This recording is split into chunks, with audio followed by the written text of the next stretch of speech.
Good morning. My name is Daniela Caruso, and I'd like to welcome everyone at the Center for the Study of Europe, one of the centers of the Pardee School of Global Studies here at Boston University. It is my pleasure today to host a new episode in the series Assessing China's Belt and Road Initiative. This is the last episode of the spring series, but as it happens to good series, there will be a sequel. This series, which we have followed with extreme interest, would not have been possible without the insights, expertise, and dedication of Dr. Grant Rhodes, the moderator of today's session. Dr. Grant Rhodes is fascinated by both the ancient and modern Silk Roads, especially their maritime dimension. This fascination has led him to research China's role in both historical and contemporary Eurasian maritime affairs. On the historical front, he teaches Eurasian maritime history for global strategists at the US Naval War College in Newport, Rhode Island. On the contemporary front, he helps lead Boston University's conversations on China's BRI. Dr. Rhodes, please. Okay, thank you very much for that kind introduction, Professor Caruso. And I'd like to thank you also for your support for the idea of this BRI series and for your very helpful suggestions along the way. I also would like to extend my welcome to all of you joining for this seventh and last event in the spring 2021 Boston University virtual series, Assessing China's Belt and Road Initiative, BRI, hosted by the Pardee School of Global Studies at Boston University. In pursuit of the Pardee School's mission to promote research on globally important long-term issues that affect the human condition, we have focused in previous weeks on BRI activity in Latin America, Asia, and Africa. Today, we turn our attention toward Europe in this event sponsored by the Center for European Studies. I'd like to introduce our speakers. Former French defense official, international correspondent, and current research fellow of the Harvard Kennedy School, specializing in China-Europe relations, Philippe Lacour will speak to us today for 25 minutes about Italy and Greece, two case studies for Chinese involvement in Southeastern Europe.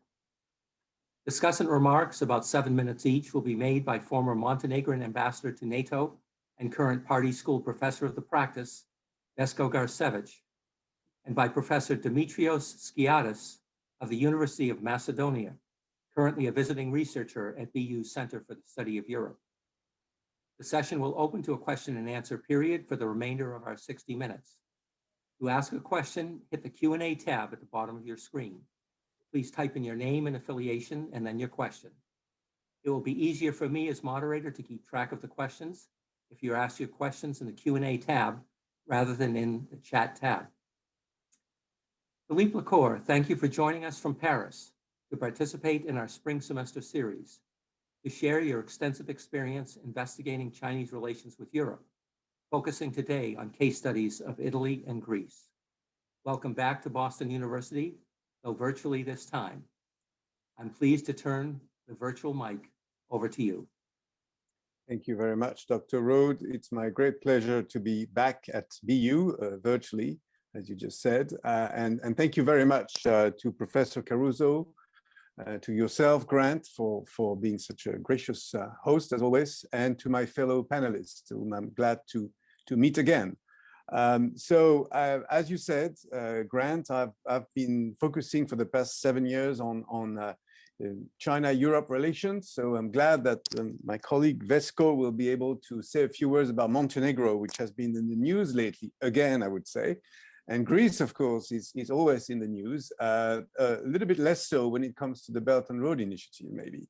But, and as far as Italy, it's also a very interesting case study because I actually started working on it actively last year, but I had to slow down a bit my trips there for obvious reasons. The pandemic has hit hard, not just America, but the rest of the world, and Italy is one of the most hit countries. I'm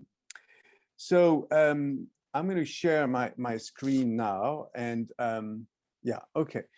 So again, the reason why I picked these two cases, I mean, we could have discussed basically any country in Europe. As we know, as a matter of background, China decided in 2013 to launch the Belt and Road Initiative. It's nothing new to this audience, which has been listening thoroughly Dr. Rhodes' series, if I may call it this way. But Europe has always been described as one of the final destinations, if not the final destination of the Belt and Road Initiative. So any country that sort of raised their hand could be involved with this. And in fact, Portugal, the United Kingdom, a number of Scandinavian countries, as well as Belgium and Germany, could be calling themselves as final destination. I'm sorry, but I'm just going to, oh yeah, okay. But the reason why these two countries are of particular interest is, of course, the maritime route, which is, about half of the Belt and Road Initiative, if not more. As we know, the trade from Asia to Europe goes mainly through the maritime route, as opposed to the railways that China has been developing across Central Asia and Russia and various routes. And it's going to continue for quite some time because it's more economical, it's been more efficient, and except when the Suez Canal got trapped as it was a few days ago. And the reason Greece and Italy are interesting is because both countries are in the same region. They are somewhat, one is a much bigger economy than the other one, of course, Italy.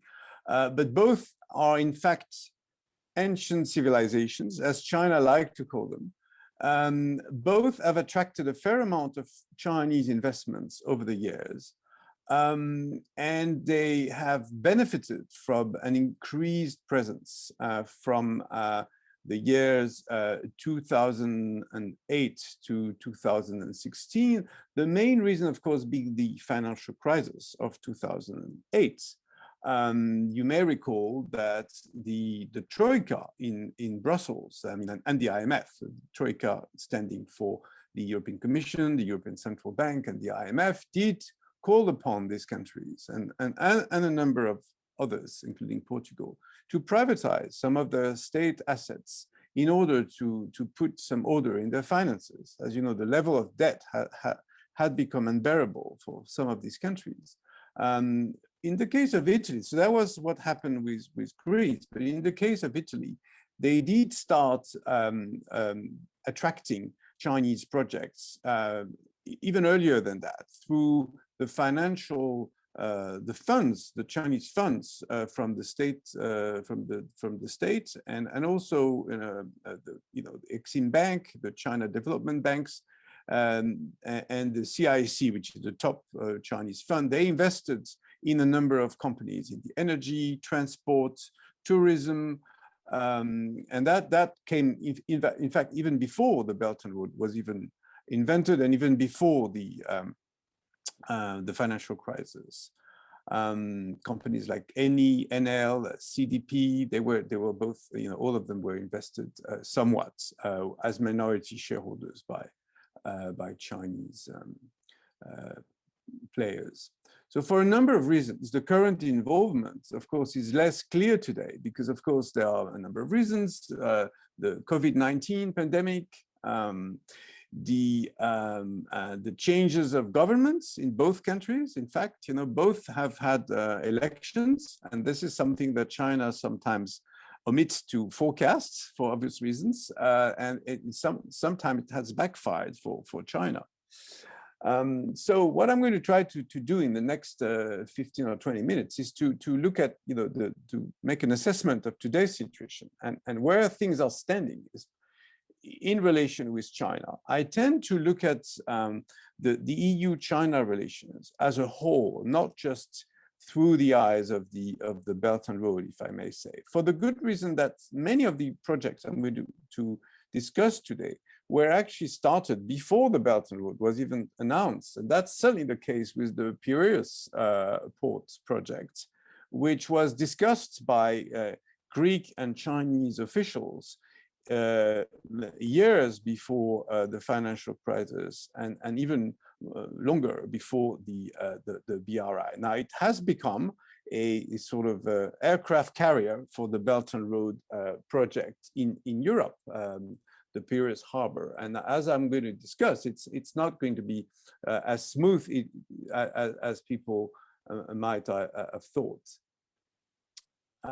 So let's look at briefly, the two countries' relations. As I said, I mean, China likes to portray relations with both Greece and China as, a dialogue between civilizations. So whenever there's a sort of year of China, Italy, or year of Greece, China relations, there's always a reference to this, the fact that, European civilization started in these countries. And China, of course, has, according to the official discourse, a 5,000-year history. In fact, there aren't that many evidences of ties between these ancient civilizations, but it's just a convenient narrative for a China that, as we know, has been trying to rejuvenate and bring forward its message of Renaissance, which is, of course, a nationalistic message as well, as we've been watching over the past couple of years in particular. So relations between China and Greece have been, somewhat up and down. The diplomatic relations came in 1972 with the PRC. And the man who really initiated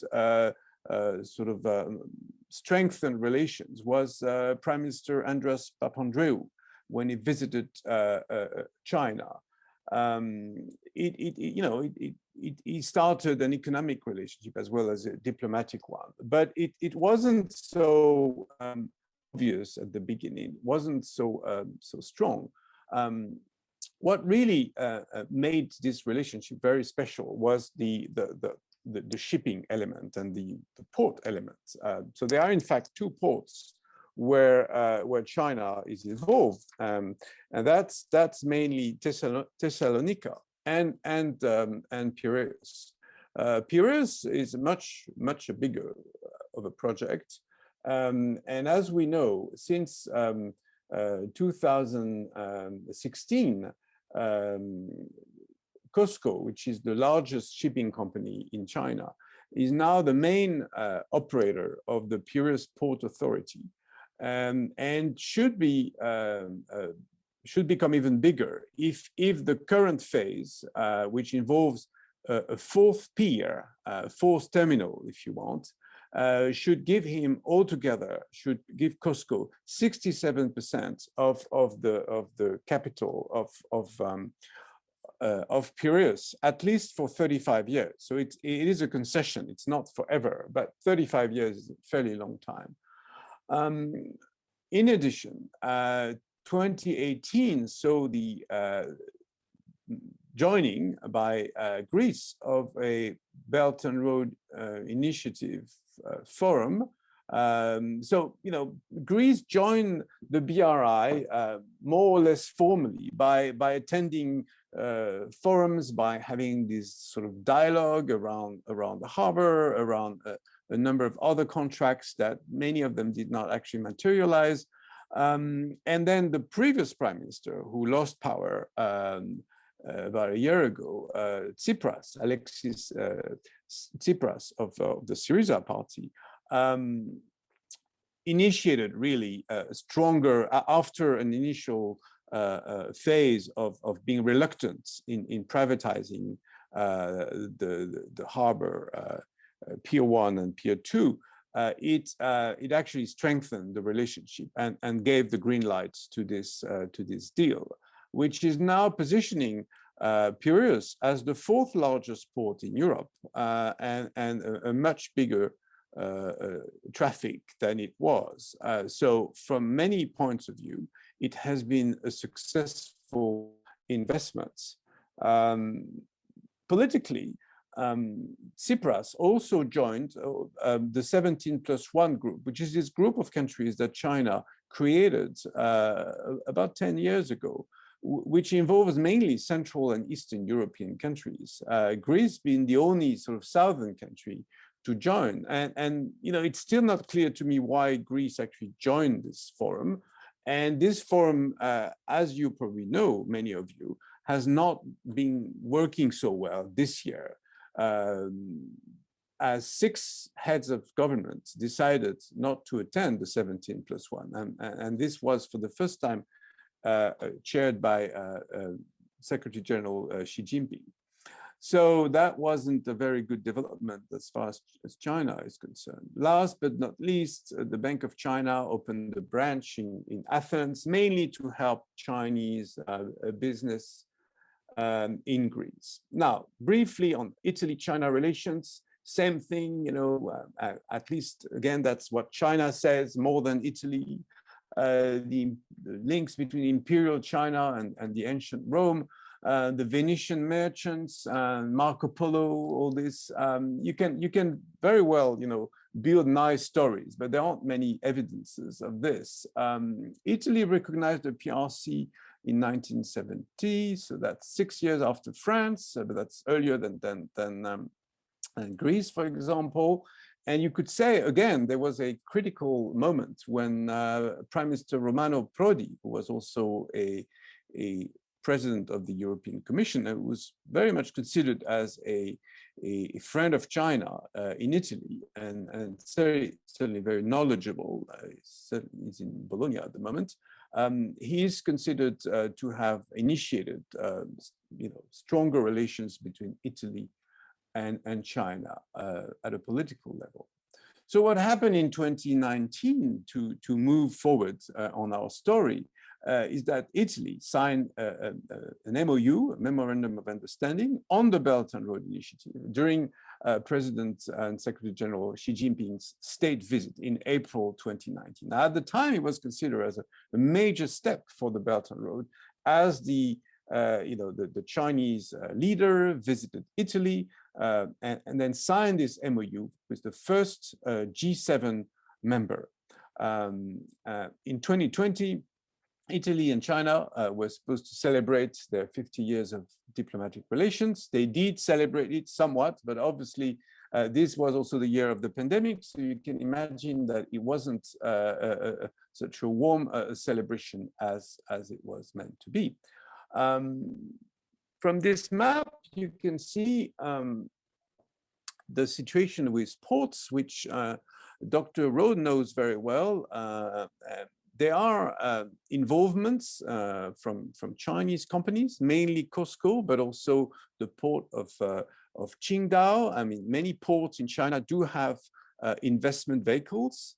There is also a company called 4Cs, China Communication Construction Company, that has some investments in Venice, mainly an onshore platform. It's not a huge investment, it's only 4 million euro.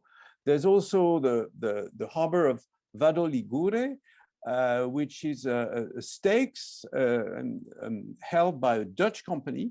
It's a terminal that has just opened, and that's also an investment from COSCO and Qingdao. Now, what happened in 2019 was that the two companies, the two countries, Italy and China, were supposed to engage in more cooperation over ports. So there's the case of Venice, as I said, ongoing, but also Genoa. And in Genoa, nothing seems to be moving very fast. And then there was the big question of Trieste. And Trieste, which is on the Adriatic coast, was supposed to be the major project to bringing together China and Italy on the Belt and Road. Now, unfortunately, and I met many people involved with this project, unfortunately, that did not happen. Apparently, some misunderstandings and the speed of moving did not take place as far as the Italian side was concerned, and the hub in China for the port of Trieste did not materialize. So what happened is a German company stepped in, HHLA, and eventually became the main partner of Trieste. One thing to note is that China is the EU's largest source of imports. And the main reason why China has been so much involved in ports, not just in the Mediterranean area, but also in other parts of Europe, is because it's a good vehicle and a hub to bring more Chinese products in all areas. Very briefly, Chinese FDI in Europe. Well, you know the situation. There was a peak in 2016 and 2017. And Italy was one of the key recipients, following the United Kingdom, Germany, and France. But since 2019 mainly, there's been a huge drop, I would say free fall. 2019 was the year when the European Union decided to bring forward a triad, 3 terms, calling China a partner, a competitor, and a systemic rival. This, it was accompanied by the launch of a screening mechanism for foreign direct investments, not targeting China only, but obviously China felt a little bit targeted. And on top of the fact, the pandemic, of course, had huge effects. Now, Italy, as I said, is still among the top 3 European recipients of Chinese FDI, but these numbers you see here have dropped significantly, and have not been increased by the state visit by President Xi Jinping, nor has the Belt and Road helped in any way the level of Chinese involvement.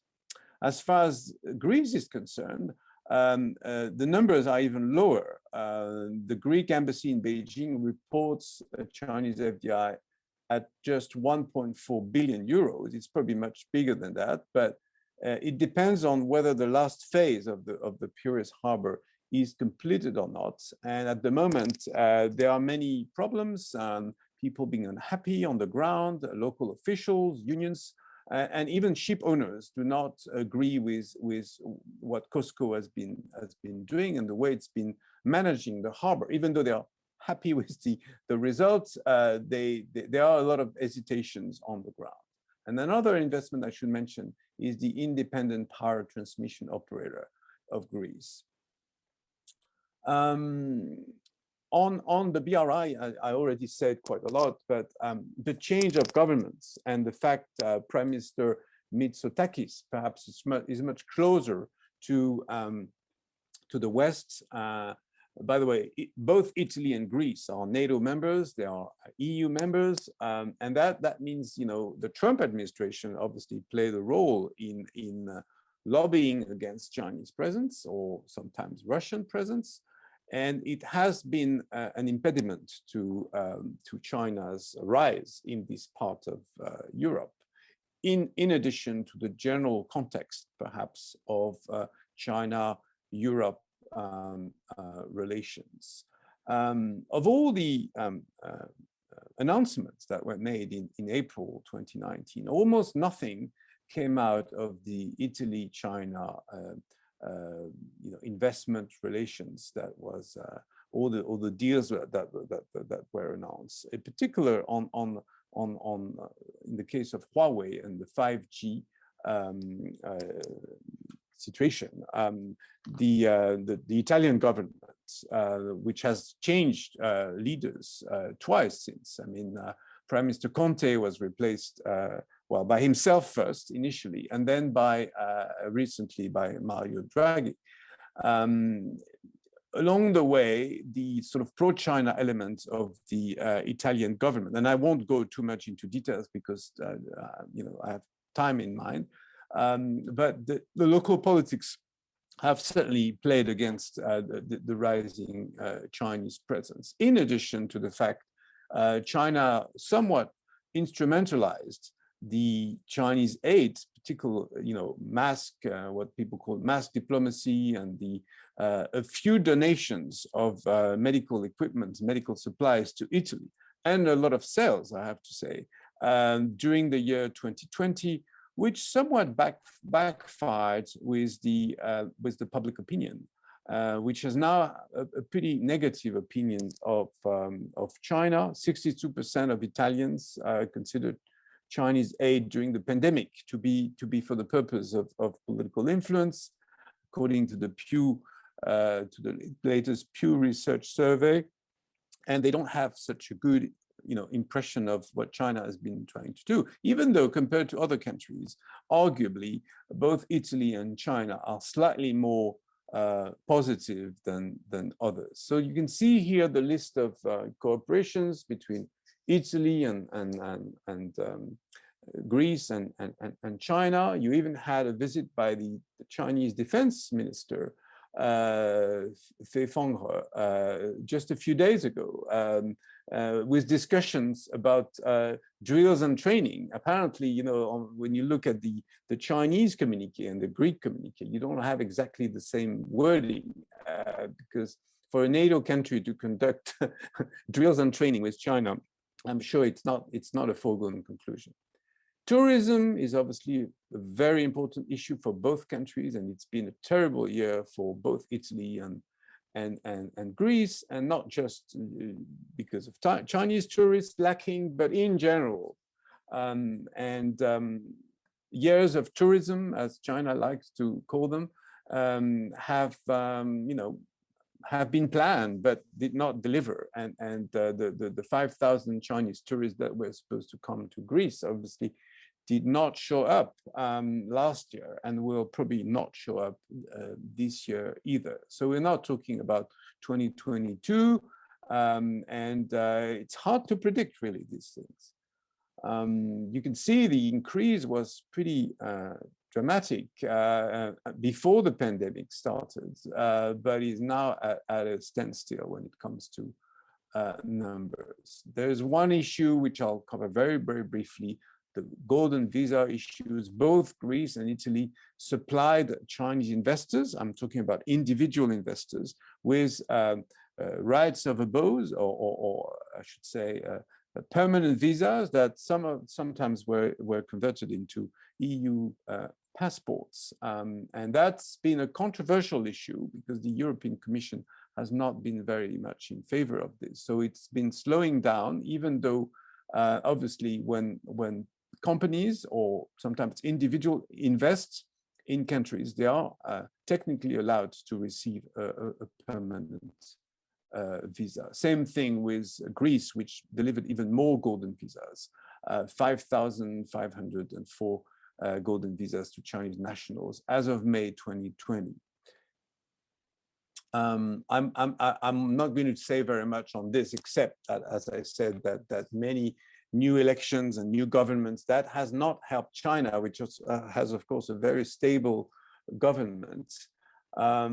So I'll just conclude with a few sentences on whether Italy and Greece are part of a Chinese sphere or not within Europe. And my answer would be no, for the reasons that you cannot be both a member of the West and certainly the NATO and the European Union. Both of them have strict rules of membership and interactions with foreign entities. And also the pandemic has somewhat been unhelpful to China in these two countries, even though the Piraeus harbor will continue to be managed by COSCO for the next 30 years or so, and there will still be interactions between Chinese companies and Italian companies, but this is not going to be a very significant one. And one reason, of course, is also the public opinion of both countries that has become somewhat less favorable. I'll stop here, and I will now give the floor to Grant Road again.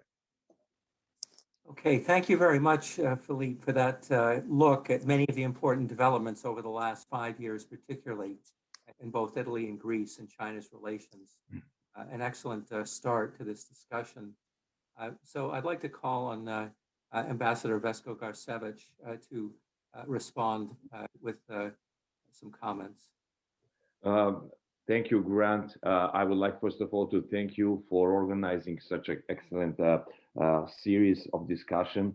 I've been watching you and following you attentively since the inception of the series. I also want to thank the Center for the Study of Europe for supporting this event, and to welcome my friend Philip Decor and Dimitris Schiadis this morning with us. I will briefly discuss the Chinese imprint in the Western Balkans. Given time, I would outline basics, keeping in mind Montenegro and Serbia. And I think this will be, like, in my view, the logical continuation of Philip's presentation about the Chinese involvement in Greece and Italy. So, although the Chinese inroad into the Balkans can be seen outside of the 17+1 initiative mentioned by the implementation of development is often realized between China and individual countries. And apart from Kosovo, that China doesn't recognize, all the Western Balkan states have signed bilateral agreements with China on the BRI.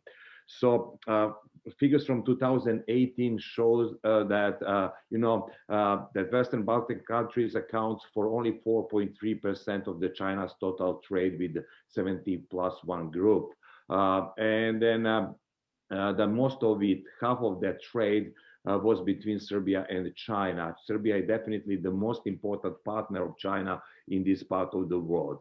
In fact, 70% of Chinese investments in the Western Balkan are in Serbia. And according to a report issued by Serbian National Bank, from 2010 through 2019, Beijing invested more than $1.9 billion in Serbia. Much of China's development lending goes through two policy banks, Export-Import Bank and the Bank of China.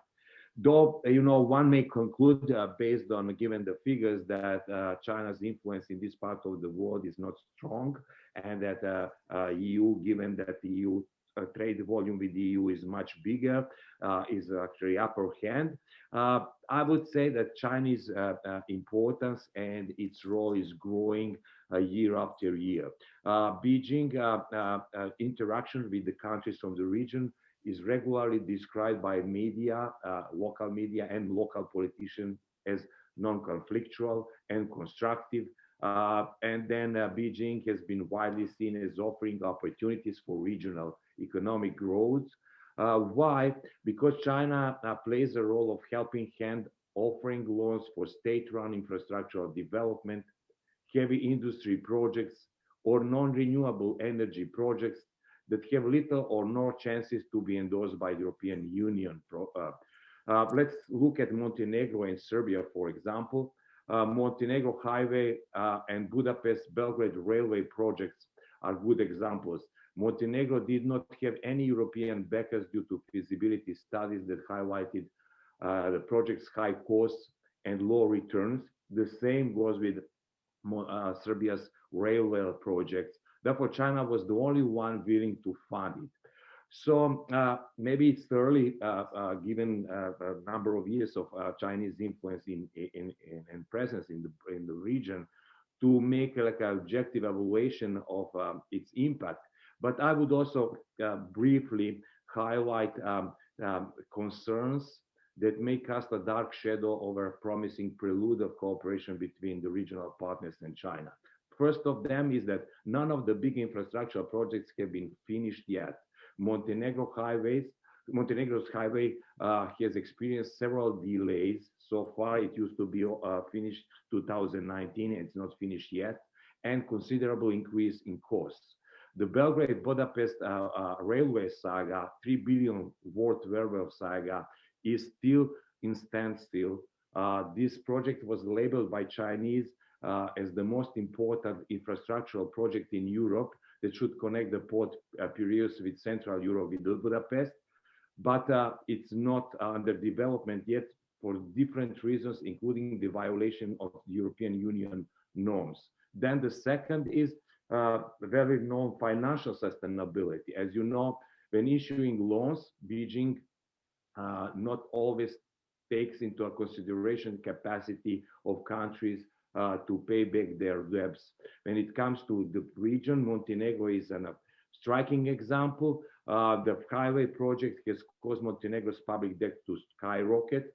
Currently, I think with the loans, which is worth more than $1 billion, China holds more than 25% of Montenegro's public debt. And according to World Bank report predicts for this year, Montenegro's debt could rise to 95.3% of GDP by the end of 2021. When it comes to Serbia, Serbia looks a little bit better, but because the total value of China's loans to Serbia amount to around $1.4 billion. But Serbian government plans to borrow additional $3.3 billion from China only in 2021 for projects for the modernization of railways. Projects that I just mentioned are considered by the European Union as not worth supporting.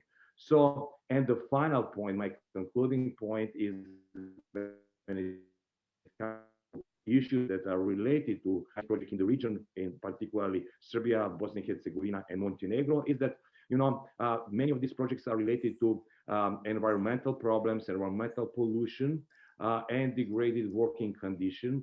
I would say that 26 MPs from European parliaments in January sent a letter to the European Commission complaining about impending environmental damage of Chinese companies' industrial projects in the Western Balkans, particularly in Serbia. I will conclude this. I think that I didn't violate my time, and I will yield my time to Dimitris.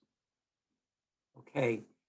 Let me say that I think that talking about the Western Balkans, Philippe Lacour has started to paint a picture of the importance of Southern and Southeastern Europe with Italy and Greece, but those are two of the dots. But I think that connecting those dots with the 17+1, that the places in the Western Balkans are extremely important for that.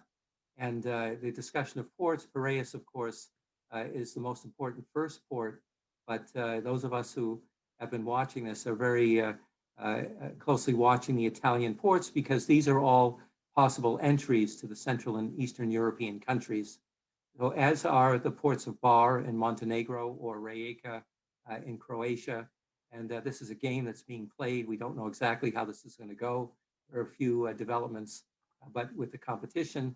So let's go on to Professor Dimitris Skiadas and let him say a little bit more about Greece and perhaps the importance of Piraeus as really the first of these bridgeheads of China into this part of the world.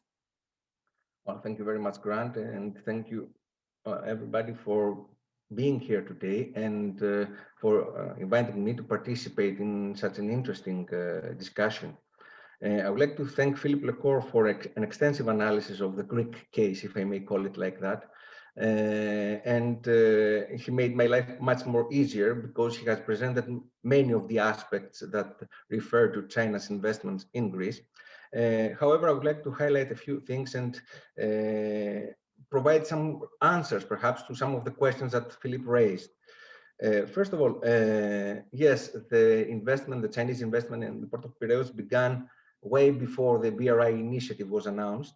The first discussion started back in early, let's say, early 21st century, where it was about 2003, 2004, somewhere like that. And the formal agreement was 2008. That was the concession agreement regarding a lease of two of the piers on behalf of COSCO, and that was the original agreement. However, this agreement was extended in 2016 in order to include actually the takeover of the Port Authority of Piraeus by COSCO by a percentage of 67%. The thing is that this agreement and the overall investment of China in the Port of Piraeus has been a flagship for China's involvement in Europe. And I agree with Philip's characterization as an aircraft carrier, as you said. The thing is that Greece has invested a lot in terms of political capital, not in its relationship with China only, but also in solidifying this investment, because they do believe that this investment has improved the economic turnover of the port of Piraeus, and this is true in terms of economic volume and terms. Greece didn't mind to be accused by the European Commission of violating state aid legislation of the EU back in 2012 and being brought before the European Court of Justice and losing the case for granting privileges to COSCO regarding income taxes, regarding VAT, regarding the transfer of accounting losses to subsequent years. All these were seen as state aids favoring COSCO's operation of the port. And Greece in 2017 lost the case before the European Court of Justice. And not only that, in 2019, the Greek Council of State, the Supreme Administrative Court of Greece, concluded that the process of granting COSCO 67% of the port of Piraeus was in accordance with EU law, despite the fact that the previous decisions of the same court were in the opposite direction. And I would like to make an interesting point there. You mentioned, Philip, that the Chinese defense minister met the president of the Greek democracy, Katerina Sakelaropoulou, a few days ago. It's not, I don't know if it has something to do with it, but the Chief Justice of the Greek Supreme Administrative Court at that time was Katerina Sakelaropoulou, that decided the legitimacy of the transfer of the 67% of the port authority to COSCO. Now, with regard to Chinese investment in Greece, it's not only a path full with roses, it has also thorns. For instance, there have been bids by Chinese companies which have been unsuccessful. For instance, getting the gambling monopoly, for instance, entering the privatization of Greek railways. These were attempts by Chinese companies to enter the Greek market and invest, and they did not succeed. In terms of tourism, well, you said correctly that there was an estimate for an increase of tourists coming from China to Greece. In 2018, we had 200,000 tourists. They were hoping for 500,000. Now there's a projection that within the next 5 years, starting from 2022 till 2027, there's a projection for 10 million Chinese tourists coming to Greece. So there is an increase of the volume of tourism between Greece and China. And Fosun, one of the major Chinese companies, is actually being involved in this scheme as it has taken over Thomas Cook, the tourism agency that failed. So they have 4 main locations in Greece: Rhodes, Crete, very touristic locations that they will invest in attracting tourists from China. Now, a final remark. If one sees the timeline of the Chinese investment in Greece, we will note that we should not always link the political identity of the government at the time with the Greek-China relations. Why? Because the initial investment, the COSCO deal in Piraeus, the first one, was made by a so-called right-wing or conservative government.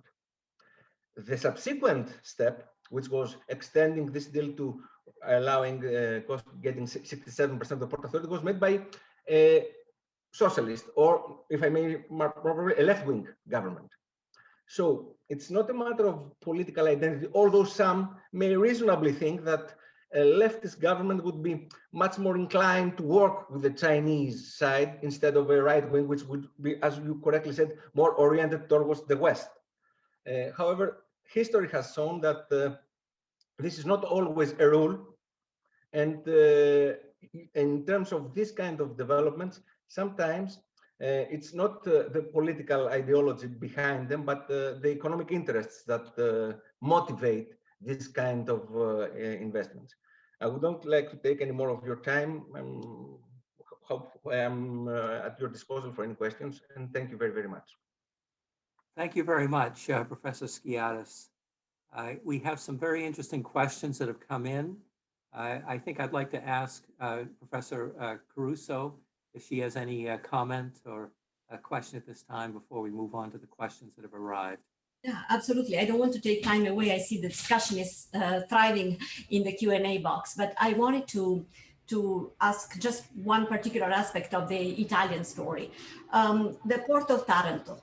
Okay, so you've mentioned Trieste, Porto Ligure, etc., Vado Ligure, sorry. And so in the south, we haven't seen this kind of development yet. And I'm thinking of the polemical upheaval that there was in Taranto last year, when the idea was that the revitalization of the port of Taranto would actually happen with Chinese investment, which caused a big uproar because Taranto is already plagued by serious environmental issues. And the idea that the Chinese way of building up infrastructure would be imported into an area that already has such serious environmental problems was something that created a very big political and popular backlash. I'm wondering whether, among all the pressures that China is receiving these days in terms of sanctions, boycotts of its products for use of child labor or slave labor, etc., I was wondering whether this kind of popular pushback against foreign direct investment from China adds to the pressure that the Chinese government is feeling vis-a-vis its own internal policies that have been the subject of so much protest in near times.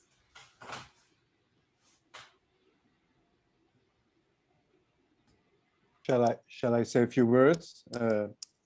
Yeah, why Mr. don't Chairman? you come in and say a few words, Philippe? Okay. Well, you know, I think Italy is a key member of the European Union. It cannot really have its own policy, in a way, because the Mediterranean Sea is a kind of a it belongs to many countries, many of them being European, but not exclusively.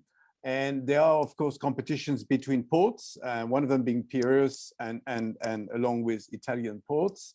You know, we live in a different world now. It's obvious to say, I mean, a year after the pandemic has started, and not just the standstill of Chinese investment projects, but also the measures that Europe has put together. I was mentioning earlier, we haven't referred yet to the comprehensive agreement on investments. That is I would say, a controversial one that was signed by Chancellor Merkel late last year when she was still president of the European Council, and of course by the European Commission.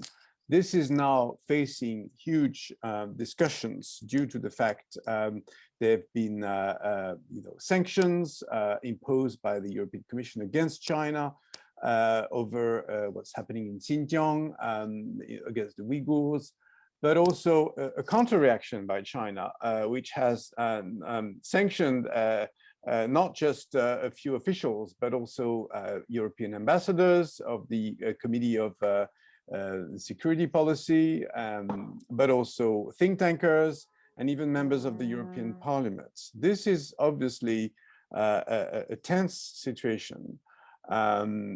And I would say, in general, the fact also that China has been promoting what it calls the dual economy, and the fact that China should sort of count on its own forces, so to speak, and focus on developing its own, champions, its own innovation tools, and so on and so forth. Therefore, investing in Europe may not be actually the top priority of the Chinese leadership right now.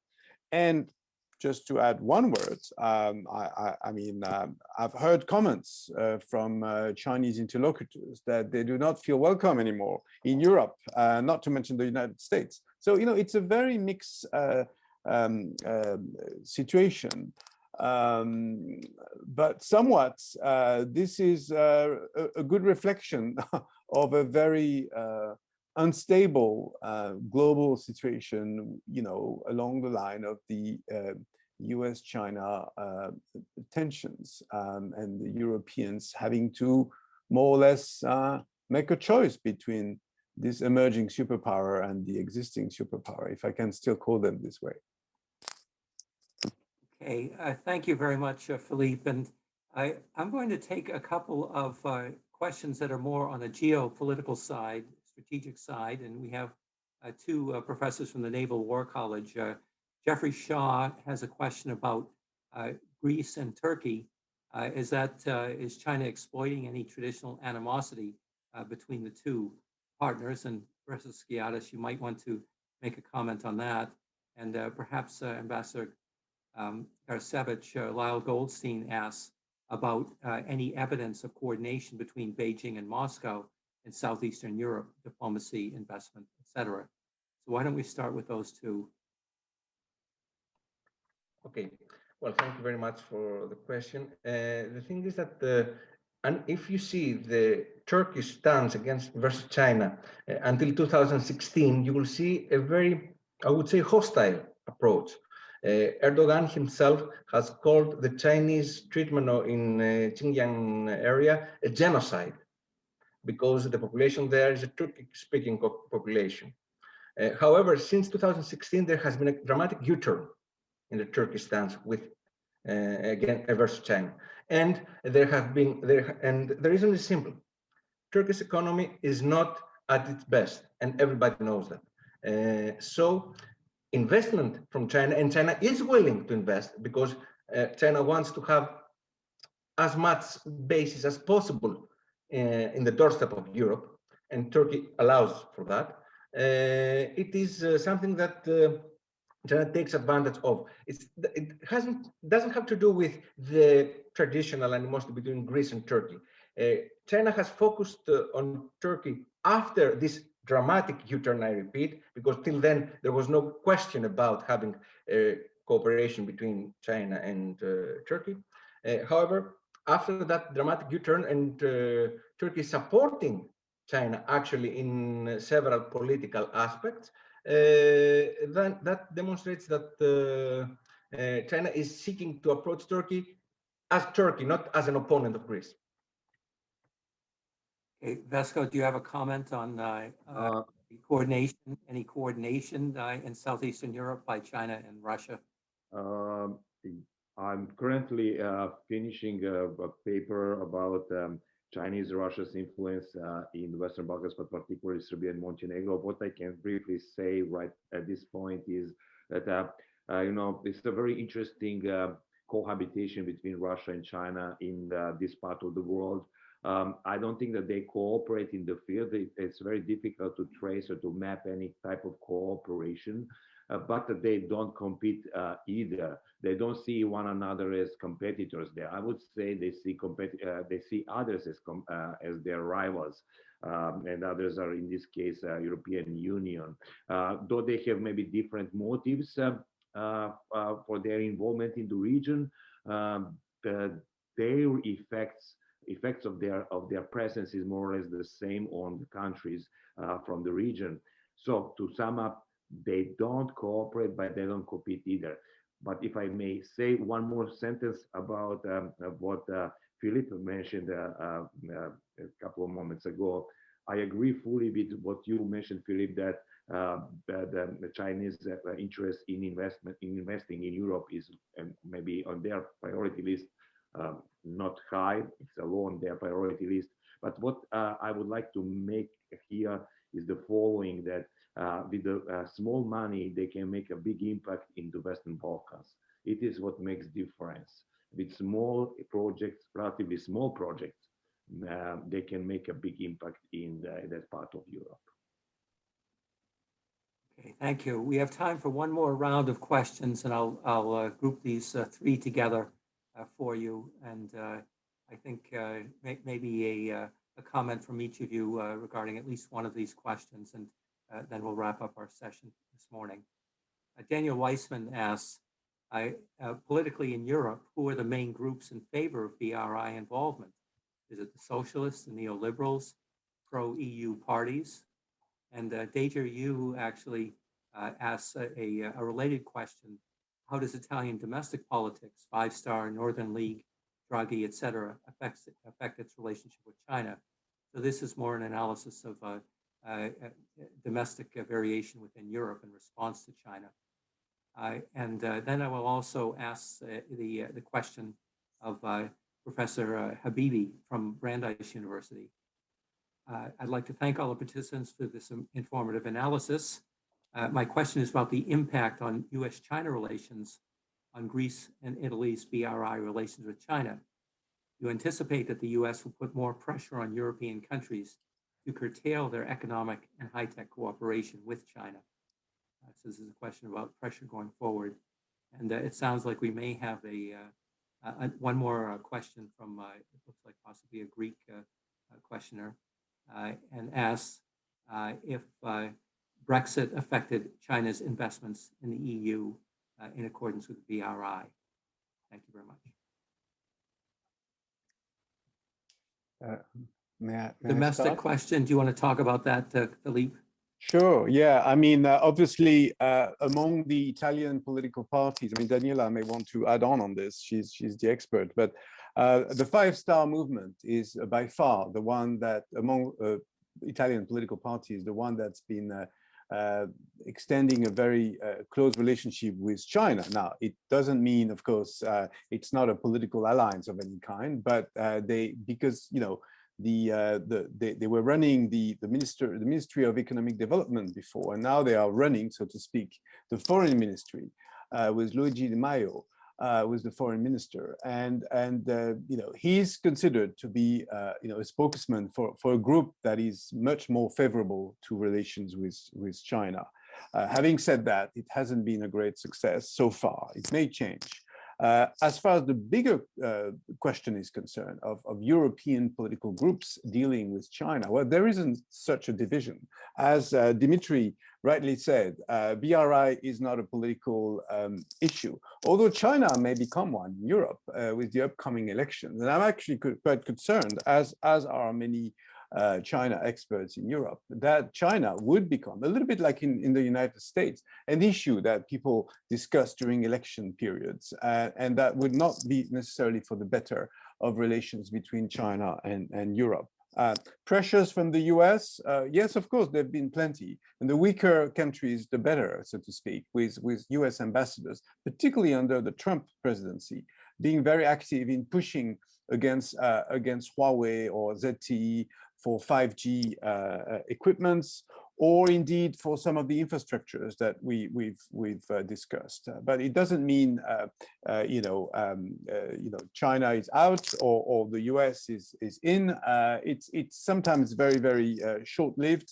But I would say that many of these countries that are now you know, of course, facing difficulties with the economic crisis, are aware of the better aware, I would say, than they were 5 or 6 years ago, of the risk of engaging with some of the Chinese state-owned companies, as Ambassador Garevich you know, mentioned earlier, talking about Montenegro. Just one last word on Brexit. Well, of course, there'll be many changes. I mean, the UK is facing difficulties being alone, although it claims to want to restart a global Britain concept. As far as relations with China are concerned, it's even more complicated than the rest of Europe, because there's Hong Kong, there are issues with Hong Kong, the former British colony. There are issues with Huawei, which was supposed to be given the lion's share, or at least, you know, a good share of the 5G market in the UK. That's no longer the case. And generally, there's been a group of members of parliament that have been making a sort of anti-China stance, and due to human rights and various issues that, of course, in relation with the US. Okay, well, thank you for addressing that final question on Brexit from Daria Moretti. We just have the one question which nobody has addressed yet, and from Professor Habibi, and this is about whether or not you have a projection of what US policy will be regarding pressure on European countries regarding involvement in the BRI. And would any of you like to make a comment about that?